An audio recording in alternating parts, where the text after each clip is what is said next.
Back to my YouTube channel physics club by Shakti sir. आज के lecture में हम डाइपोल का ही एक नया टॉपिक लेके आए हैं जिसमें हम कैलकुलेट करेंगे इलेक्ट्रिक फील्ड को due to a short dipole. Last lecture में हमने डाइपोल से इलेक्ट्रिक फील्ड की कैलकुलेशंस की थी इक्वेटोरियल पॉइंट पे और एक्सियल पॉइंट्स पे। आज हम एक जनरल पॉइंट पे कैलकुलेशन करेंगे कि डाइपोल की कैसे होती है। तो आपके सामने डायग्राम में आप देख सकते हैं कि हमारे पास एक डाइपोल है और ये मान लेते हैं कि सेंटर ऑफ द डाइपोल है और एक पी पॉइंट कंसीडर कर लेते हैं। This is the point P where we are interested to calculate the electric field due to this dipole. चलिए, तो ये जो पी पॉइंट है, let's say it is at a distance of r from the short dipole. ये r distance की दूरी पर है। अब ये जो पॉइंट P है ये ना ही एक्सियल पॉइंट पे है ना ही इक्वेटोरियल पॉइंट पे है, क्योंकि एक्सियल पॉइंट तो समवेयर यहाँ कहीं होता और इक्वेटोरियल पॉइंट परपेंडिकुलर बाइसेक्टर पे होता यहाँ कहीं, है ना। तो ये दोनों कोई सिमेट्रिकल पॉइंट नहीं है जो P पॉइंट है। सो एक जनरल पॉइंट है। तो जनरल पॉइंट पे जब हम एक शॉर्ट डाइपोल की हेल्प से इलेक्ट्रिक फील्ड की कैलकुलेशंस करते हैं तो इसका छोटा सा एक अलग तरीका है, तो वो मैं आपके सामने बताता हूँ कि हम क्या करेंगे। हम इस डाइपोल को रिजॉल्व कर देंगे ना। ये जो हमारे पास डाइपोल है इसके मैं कंपोनेंट्स बना दूंगा। एक कंपोनेंट चला जाएगा रेडियल डायरेक्शन में और एक उसका परपेंडिकुलर कंपोनेंट बन जाएगा इस डायरेक्शन में। चलिए, कंपोनेंट्स अगर मैं बनाऊं तो इट्स दिस एंगल थीटा। तो थीटा के अलोंग एक कंपोनेंट बेटा इस डायरेक्शन में रेडियल डायरेक्शन में चला जाएगा, इसको मैं P1 लिख लेता हूँ। और एक कंपोनेंट उसके परपेंडिकुलर डायरेक्शन में चला जाएगा जिसको मैं P2 वेक्टर लिख लूँगा, है ना। ये डायग्राम जो है ये बिल्कुल ऐसा होना चाहिए इसके, है ना। इधर ये कंपोनेंट ऐसे ब्लू लाइन पे होना चाहिए इस तरह से। तो इस तरह से आपके पास दो कंपोनेंट आपको दिखाई दे रहे हैं कि दो कंपोनेंट बन चुके हैं हमारे पास। एक रेडियल कंपोनेंट होगा या P1 P2 जिससे मैंने लिखा है। तो P1 को बेटा हम कहते हैं, P1 जो होता है या P1 के कारण जो इलेक्ट्रिक फील्ड बनेगी उसको बोलेंगे रेडियल इलेक्ट्रिक फील्ड, है ना। E1 is due to P1। So E1 कैसी होगी, यहाँ पर P पॉइंट पे जो इलेक्ट्रिक फील्ड बनेगी तो वो ऐसी होगी। So this is the electric field E1। Okay, so E1 is due to P1 और P1 को हम क्या लिख सकते हैं, P cos of theta. Similarly P2 को क्या लिखेंगे, P sin ऑफ थीटा। ठीक है, E1 को और क्या बोल देते हैं, radial electric field, radial electric field. अब P2 के कारण जो, अब देखो P1 की अगर मैं बात करता हूँ तो P1 अब ऐसा हो गया। अब मान लो कि ये आपके पास एक इंडिपेंडेंट डाइपोल है P1 और ये जो पॉइंट P है ये P1 के एकदम सामने है। इसका मतलब जो पॉइंट P होगा वो P1 के लिए एक्सियल पॉइंट की तरह बिहेव कर रहा होगा, है ना। तो दिस इज पॉइंट P। तो पॉइंट P1 डाइपोल के लिए या P cos थीटा के लिए किस तरह से बिहेव कर रहा है, एक्सियल की तरह। इसका मतलब जो E1 लिखा जाएगा वहाँ पर एक्सियल इलेक्ट्रिक फील्ड का एक्सप्रेशन लिखा जाएगा। अब एक्सियल इलेक्ट्रिक फील्ड का एक्सप्रेशन क्या होता है ना, 2kP अपॉन आर क्यूब लिखा जाता है। P की जगह बेटा हम P1 लिखेंगे तो ये लिखा जाएगा 2kP cos of theta upon r cube, ऐसा लिखा जाएगा। तो E1 किस तरह से एक्ट कर रहा है, एक्सियल। ठीक, ये एक्सप्रेशन हमारे पास, इसको लिख लेते हैं फर्स्ट इक्वेशन। सिमिलरली जो पॉइंट P है, अगर मैं P2 के लिए देखूं, ये वाले डाइपोल के कंपोनेंट के लिए देखूं, तो इस डाइपोल के लिए जो पॉइंट P है it act as a equatorial point, है ना। तो यहाँ पर जो इलेक्ट्रिक फील्ड बनेगा P2 के लिए वहाँ पर इक्वेटोरियल इलेक्ट्रिक फील्ड वाला एक्सप्रेशन लिखा जाएगा। और हमें पता है इक्वेटोरियल इलेक्ट्रिक फील्ड और डाइपोल की डायरेक्शन अपोजिट होती हैं, इसीलिए यहाँ पर जो इलेक्ट्रिक फील्ड होगी वो इस डायरेक्शन में होगी जिसको हम लिखेंगे E2 और इन दोनों के बीच एंगल कितना होगा, 90 डिग्री का। सो E2 किसके कारण, is due to is due to P2। P2 क्या है? P साइन ऑफ थीटा, है ना। E2 किसकी तरह बिहेव कर रहा है ना? Equatorial electric field. तो उसका एक्सप्रेशन हम लिख देते हैं। E2 का एक्सप्रेशन क्या लिखा जाएगा? K P2/r³। सो K ये आ जाएगा P sine of theta upon r³। ये आ जाएगी हमारे पास इक्वेशन नंबर 2। दोनों हमने एक्सप्रेशंस यहाँ पर लिख लिए हैं। अब मुझे नेट इलेक्ट्रिक फील्ड का कैलकुलेशन करना है। तो net electric field E net, इसका अगर मैं मैग्नीट्यूड देखता हूँ तो ये लिखा जाएगा E1² प्लस E2², क्योंकि E1 और E2 आप देखो डायग्राम में दोनों परपेंडिकुलर है ना, तो ऐसे लिखा जाएगा। अब इनकी वैल्यूज पुट कर देते हैं। 2kP cos theta upon r³ का स्क्वायर करेंगे और KP sine theta upon r³ का भी स्क्वायर किया जाएगा इस तरह से। अब देखो एक्सप्रेशन से बाहर K भी आ जाएगा, P भी आ जाएगा, r³ भी आ जाएगा और इस रूट के अंदर क्या रह जाएगा? 4 cos square theta plus sine square theta, ये टर्म्स बचेंगे रूट के अंदर। सो KP अपॉन r³। अब cos स्क्वायर की 4 टर्म्स हैं, तो मैं 3 cos स्क्वायर थीटा लिख देता हूँ और एक लिख देता हूँ cos square theta plus sine square theta. Correct हो गया ना कि ये 3 यहाँ पर, 1 यहाँ पर, टोटल हो गई 4। तो cos square theta plus sine square theta की वैल्यू कितनी हो जाएगी? 1 हो जाएगी। तो बेटा ये लिखा जाएगा 3 cos square theta plus 1। So this is the final expression, है ना, magnitude of the net electric field. ये जो एक्सप्रेशन आपके सामने आया है, ये रिजल्ट है जनरल पॉइंट का। चलो इतनी सी बात हमें पता लगी। अब एक चीज़ और सीखनी है, और क्या सीखनी है? एंगल, कि जो हमारे पास रिजल्टेंट इलेक्ट्रिक फील्ड बनी वो कितना एंगल बना रही थी। मान लेते हैं कि ये है हमारे पास resultant electric field E net, और E1 के साथ ये जो नेट इलेक्ट्रिक फील्ड है ये फाई एंगल बना रही थी कुछ, है ना। तो इसका कैलकुलेशन कैसे करेंगे? आप देखो ये एक ट्रायंगल बन जाएगा, है ना। ये देखो ये एक ट्रायंगल बन गया। इस ट्रायंगल में ये जो साइड है परपेंडिकुलर जो है ये किसके बराबर होगा? E2 के बराबर होगा। ये बेस किसके बराबर होगा? E1 के बराबर होगा। तो परपेंडिकुलर अपॉन बेस करेंगे, tan ऑफ फाई का कैलकुलेशन मिलेगा, है ना। So the angle made by, या आप इसको डायरेक्शन लिख सकते हैं, the angle phi made by resultant electric field with E1, resultant electric field with E1 कैसे लिखेंगे इसको? उसको लिखा जाएगा tan of phi is equal to E2 upon E1। तो जब आप इनकी वैल्यूज पुट करोगे ये आ जाएगा KP sine theta upon r³, 2kP cos theta upon r³। Terms cancel करने के बाद आपको मिलेगा sine theta divided by 2 cos theta which equals to tan theta by 2। So tan of phi equals to tan of theta by 2। ऐसा expression आएगा directions का। ठीक है, अगर आपको थीटा पता है तो tan ऑफ फाई या फाई की कैलकुलेशंस आप कर सकते हैं। ये भी काफ़ी इंपॉर्टेंट रिजल्ट है। ठीक है, आप एक चीज़ यहाँ पर और सीख सकते हैं कि जो थीटा है ना यहाँ पर, इट इज़ लेस देन 90। ये बहुत इंपॉर्टेंट चीज़ है। मैं इस पर आपको बहुत सारी अभी बातें सिखाने वाला हूँ, ध्यान से सीखिएगा।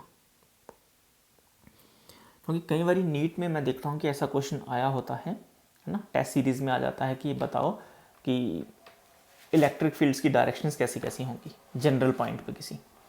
तो उनकी डायरेक्शंस मैं आपको अभी थोड़ी सी आपको बता देता हूँ, प्रैक्टिस करवा देता हूँ कि कैसे आप डिसाइड करेंगे।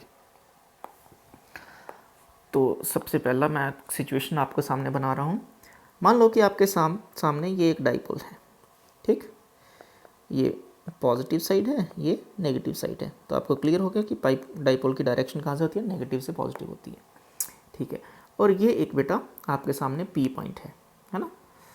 तो इस पी पॉइंट पे आपको बताना है कि इलेक्ट्रिक फील्ड्स रेडियल और ट्रांसवर्स किस किस डायरेक्शन में होंगी, यहाँ बताना होता है।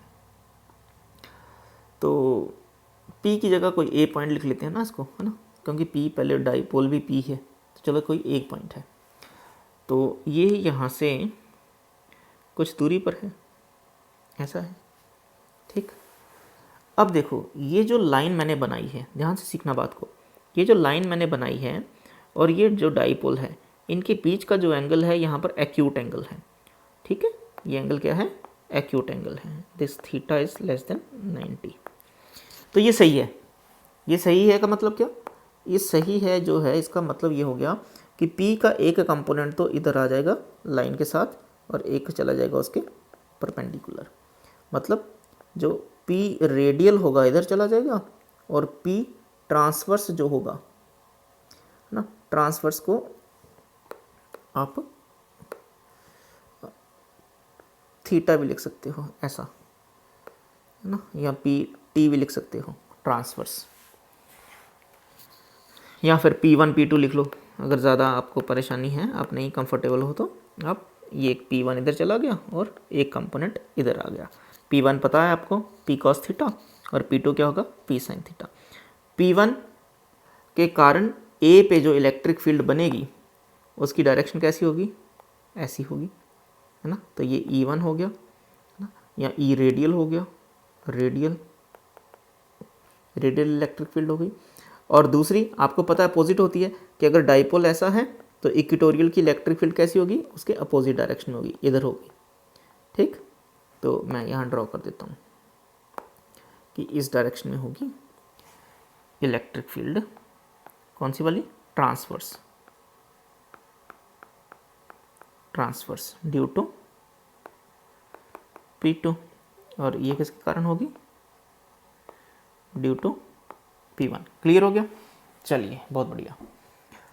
तो ये आपने डिसाइड कर लिया कि P1 के कारण इलेक्ट्रिक फील्ड की डायरेक्शन कैसी होगी। आपको डायरेक्शंस एक्चुअली आपको ना 4 डायग्राम्स ही दी जाती हैं कि कौन सी डायग्राम सही है ना, तो आपको डिसाइड करनी होती है। सेकंड डायग्राम देखते हैं, आसान नहीं है, मैं आपको बता रहा हूँ, इसलिए मैं आपको सिखा रहा हूँ ये बात। अभी आप देखेंगे मेरे पास 3 और केसेस हैं।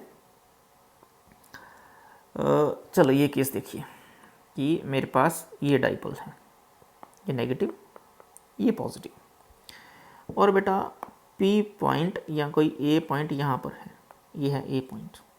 अब बताना है आपको कि रेडियल इलेक्ट्रिक फील्ड और transverse electric field A point पे कैसी होंगी। आप चाहें तो खुद भी ट्राई कर सकते हैं, है ना। तो मुझे तो पता है कि P डायरेक्शन जो है नेगेटिव से पॉजिटिव है, और मैं एक लाइन भी ड्रॉ कर लेता हूँ। तो ये हो गया, मैं यहाँ से R डिस्टेंस की दूरी बना ली मैंने, है ना।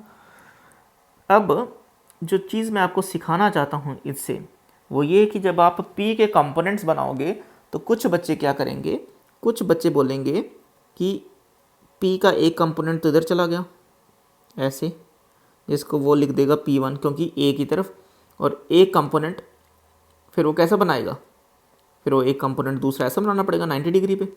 तो ये गलत होता है, ये क्या है, रॉन्ग है, क्योंकि P जो है मतलब ब्लू वाला जो है वो रिजल्टेंट रहना चाहिए कि एक कंपोनेंट अगर उसके लेफ्ट साइड पे है तो दूसरा कंपोनेंट उसके राइट साइड पे बनना चाहिए।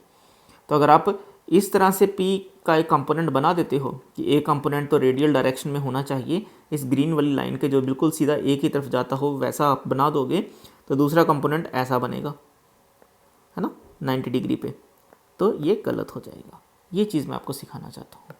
इस चीज़ को आप अगर सीख गए तो आपके पूरे पूरे नंबर आ जाएंगे। तो इसके कंपोनेंट्स कैसे बनेंगे, इस बार इसके कंपोनेंट्स बेटा आप क्या करो, इस ग्रीन वाले को एक्सटेंड करोगे इस डायरेक्शन में। अब आप इसके कंपोनेंट बनाओगे कि P का एक कंपोनेंट तो आएगा इधर, ठीक है, और दूसरा कंपोनेंट उसके 90 डिग्री पे जाएगा, ये P1 हो जाएगा और ये हो जाएगा P2, ठीक। P1 के कारण जो इलेक्ट्रिक फील्ड होगी A पे, ये भी नई चीज़ आपके लिए, वो इस तरफ, इस डायरेक्शन में होगी, ना कि अवे, ये होगी टूवर्ड्स द डाइपोल। ठीक है, जो रेडियल होगी, रेडियल टूवर्ड्स द डाइपोल। और दूसरी देखो, ये इक्वेटोरियल वाला है ना, ये एक्सियल वाली होगी ना, एक्सियल, रेडियल एक्सियल एक ही बात है। ये इक्वेटोरियल वाला, क्योंकि ए पॉइंट इसके लिए इक्वेटोरियल की तरह बिहेव करेगा। अगर ये अपवर्ड है तो इलेक्ट्रिक फील्ड यहाँ पर ऐसे बनेगी, नीचे की तरफ बनेगी। तो यहाँ पर दूसरी इलेक्ट्रिक फील्ड कैसी होगी, इस डायरेक्शन में होगी बेटा, इस डायरेक्शन में होगी। ठीक है, तो ये होगी ई, इक्वेटोरियल लिख सकते हैं, यहाँ आप लिख सकते हैं ट्रांसवर्स लिख सकते हैं। ये दोनों के बीच का एंगल कितना होना चाहिए, 90 डिग्री होना चाहिए। क्लियर होगी बात ना। ये भी बात ध्यान रखेंगे, ये कैसा है, टूवर्ड्स द शॉर्ट डाइपोल। ठीक, एक और डायग्राम आपको दिखाता हूँ।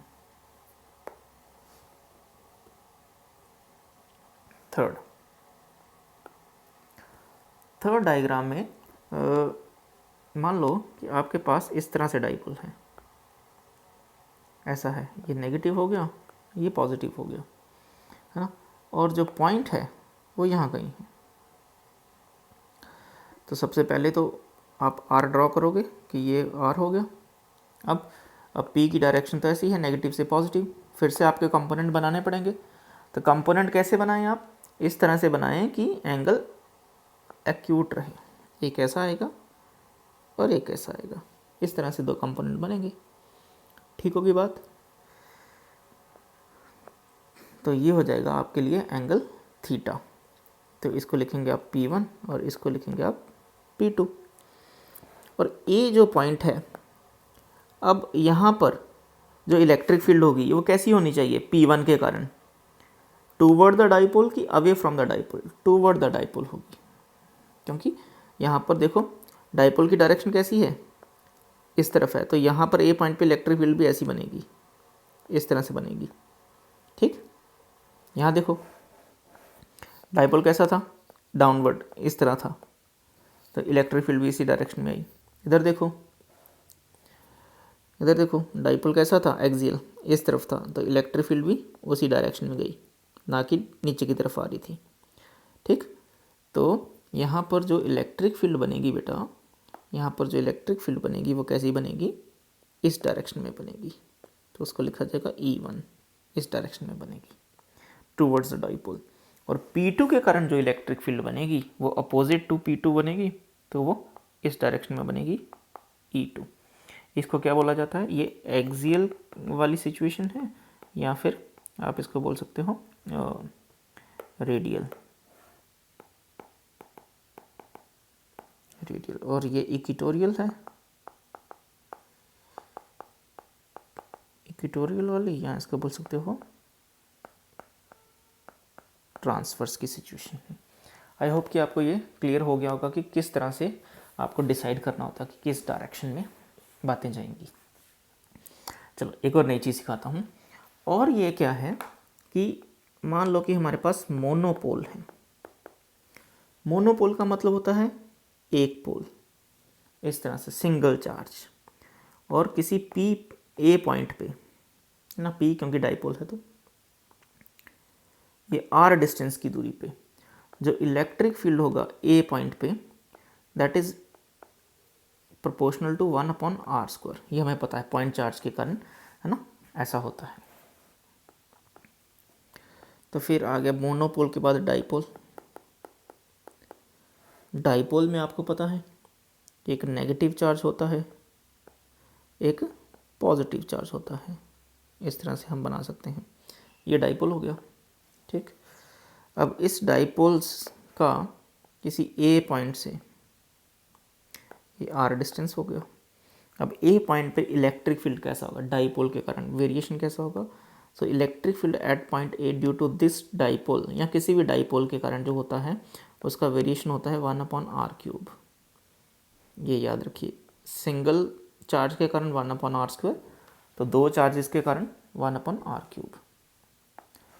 अच्छा, अगर दो डाइपोल हो गए मतलब ये पॉजिटिव, ये नेगेटिव, फिर से मान लो ये पॉजिटिव, ये नेगेटिव। इस तरह से हमारे पास दो डाइपोल्स हैं और इन दोनों डाइपोल का कंट्रीब्यूशन किसी पॉइंट पे, ए पॉइंट पे, ये आर डिस्टेंस की दूरी पर, तो इसको क्या बोलेंगे? इसको बोलेंगे क्वाड्रुपोल। क्या बोलेंगे? क्वाड्रुपोल। QUADRUPOLE, quadrupole. अब इसके कारण जो वेरिएशन होगा इलेक्ट्रिक फील्ड का at point A, that is R⁴ इस तरह से। तो ये है 1/r², then 1/r³, then 1/r⁴, quadrupole. ठीक है, मोनोपोल, डाइपोल, क्वाड्रुपोल। तो इनकी वेरिएशंस, ये भी नीट लेवल में बिल्कुल डायरेक्टली न्यूमेरिकल पूछा जाता है कि बताओ कि डिस्टेंस पे किस तरह से इलेक्ट्रिक फील्ड वेरी करती है। चलिए एक और आपको सवाल भी सिखा देता हूँ, एक बहुत ही मुझे अच्छा एग्जाम्पल लगता है तो इसलिए मैं आपके सामने वो एग्जाम्पल रख रहा हूँ। क्या कहता है एग्जाम्पल कि हमारे पास एक पॉजिटिव चार्ज यहाँ पर है, एक पॉजिटिव चार्ज यहाँ पर है, इस तरह से दोनों के चार्जेस सेम हैं और सेंटर पे एक डाइपोल है इस तरह से ना, उसका मैग्नीट्यूड कितना है? P मैग्नीट्यूड है। डाइपोल यहाँ से A डिस्टेंस की दूरी पर है, ये भी डिस्टेंस कितना है? A है। तो आपसे कहा गया कि what is the force on dipole, कि ये जो चार्जेस हैं डाइपोल पे कितनी फोर्स लगा रहे हैं। What is the force on dipole by the charges.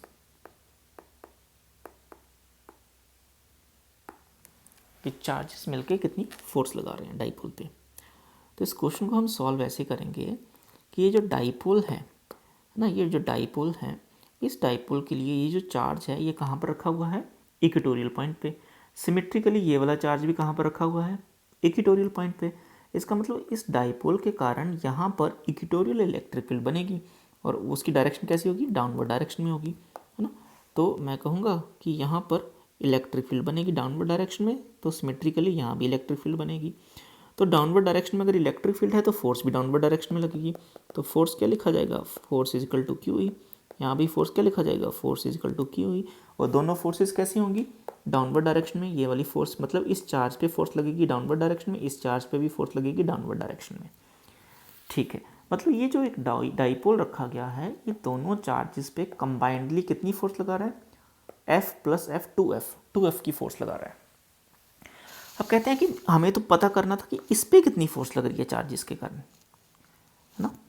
तो according to Newton's third law, अगर ये डाइपोल इन दो चार्जेस पे 2F की फोर्स लगा रहा है तो ये दोनों चार्जेस मिलके इस डाइपोल पे भी 2F की फोर्स लगाएंगे इन द अपोजिट डायरेक्शन।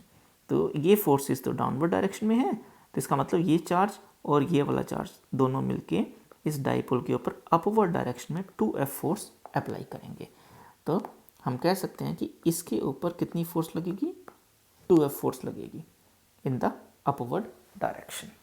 ये एक छोटी सी एक्सप्लेनेशन है जिसको लिखने की ज़रूरत नहीं है, बस आपको पता होना चाहिए कि क्यों। तो अगर आप फिर भी लिखना चाहते हो हम लिख सकते हैं the force applied by the dipole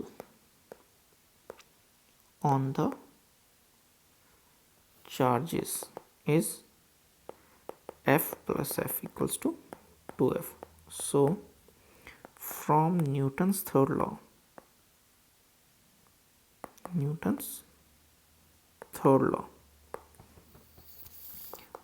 the charges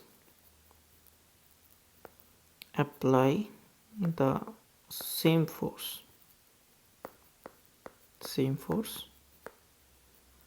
on the dipole in the opposite direction,